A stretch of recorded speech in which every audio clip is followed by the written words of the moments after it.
Hey, this is TW Jackson. You can call me T-Dub. I did this video for you. It's called The First Step to Stopping Your Breakup. And I did this because I really want to help and give you some direction because I know this is such an emotionally trying time. It's easy to make mistakes because I've been there before and I've helped folks that have been here, and you wake up in the morning. You just don't want to wake up. You just don't even want to roll out of bed, and everything on the radio, every song reminds you of your ex. You go to work and you drive by all the places you used to eat and used to go to, and it's so tough to not do the wrong things because we're so emotional. So this is the purpose of the video, and I sure hope it helps you out. Oh, please keep in mind that technologically wise, I'm just a normal, everyday, average kind of guy. So please forgive me if I make a whole bunch of boo-boos and mistakes here. The very first thing, you may be past this point, but you don't want to panic. It's the very worst thing you can do. If you've already panicked in that, we're going to talk about that here in a minute. When you completely flip out and have an emotional breakdown, it only confirms their decision to break up with you. And of course, it pushes them farther away. If you're being clingy, if you're just demanding they spend more time with you, you're demanding they talk with you about this, it just pushes them farther away. Now, here's some signs of panic. If you've done this or had this done to you, you'll immediately recognize it. I call it text message terrorism. And it's basically just sending a barrage of text messages trying to stay in this person's life and trying to get back together with them, and just trying to find out exactly what happened. And it's one of the first signs that you'll see a lot of time is text message terrorism, I call it, or the old drunk dialing. Now, you don't necessarily have to be drunk to do what I call drunk dialing. You can be in a highly emotional state, and this is still, I consider, drunk dialing, but you know what this is too if you've done that. It's just calling over and over and over again, especially if you're getting the voicemail, and you want to basically professing your undying love or how much you're sorry for what you did. None of this helps. Arguing about the breakup, contacting their friends and family. Now, this is kind of an interesting one. Reason most of us do this is because we don't accept what the ex have told us for the reason that they broke up. So we may think they have somebody waiting in the wings, or there's some other reason other than what they've told us for why they're breaking up. But you still don't want to do it. And accidental meetings. These don't really fool your ex, and they're not accidental. So another thing you don't want to do. So if you don't want to do all those things, what should you do? And this is really tough because you want to it's counterintuitive. What you should do is counterintuitive and opposite of your feelings. Your feelings inside are like, I've got to see them. I've got to tell them, what really happened. I've got to tell them how I really feel. And that's exactly opposite of what you should do.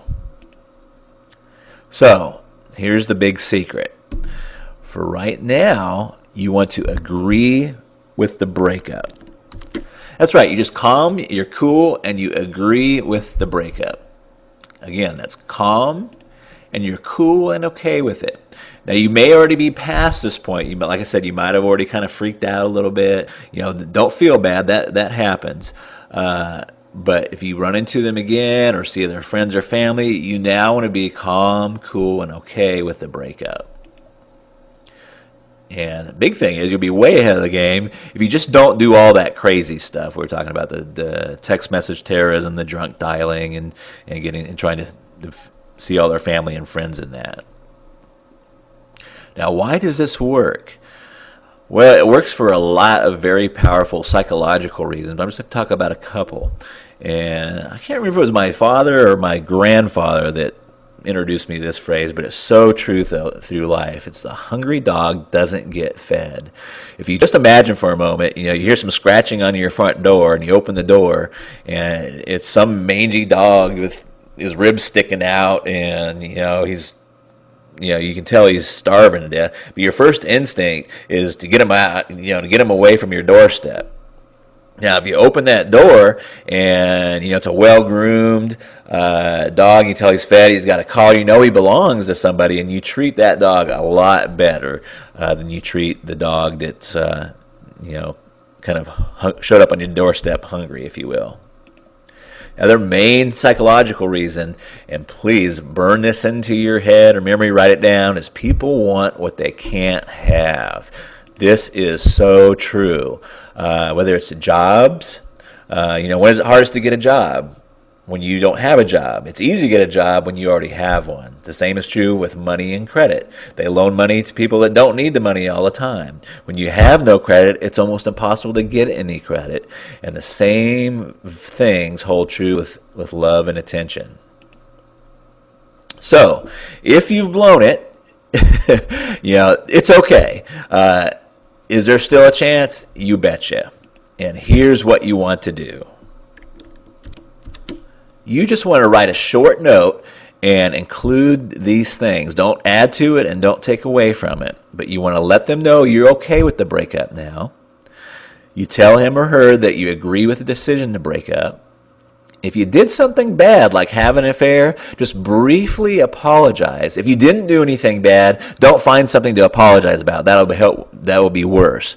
But if you did something bad, just briefly apologize. Then tell them something really exciting has happened in your life, and you need to tell them about it sometime. Let them know that you want to give them some time to themselves for now, and then close by saying maybe at some point we can be friends. And remember, you want to be calm, and you want to have a cool tone. If you'd like a little example of this letter, just hang out for a second, and I'll give you a little example where you can get a little example. But this sets the stage for your next moves.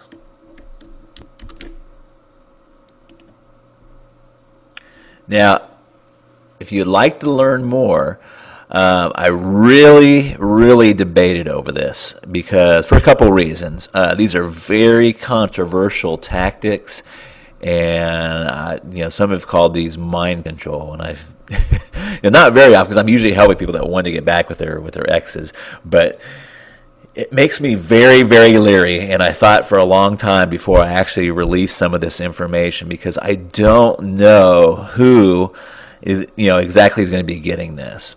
I'm assuming that you're an average, well-meaning individual and that you're trying to get back with your ex with good intentions. So I just want to say that this is not for stalkers. It's not to be used for any kind of revenge. Don't try to get back together with them and just to break up with them or break their hearts. And I'm just going to throw a blanket out there. It's not for cuckoos, crazies, or weirdos.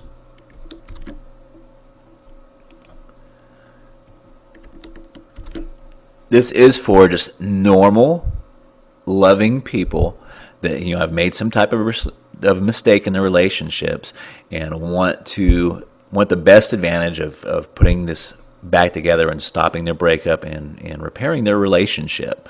So if you'd like to learn more, just simply click the blue link below, or there may be a blue link to the right of this video. And I'll also have a little sample letter for you like I've showed you previously. So I hope this video has helped you, and I look forward to seeing you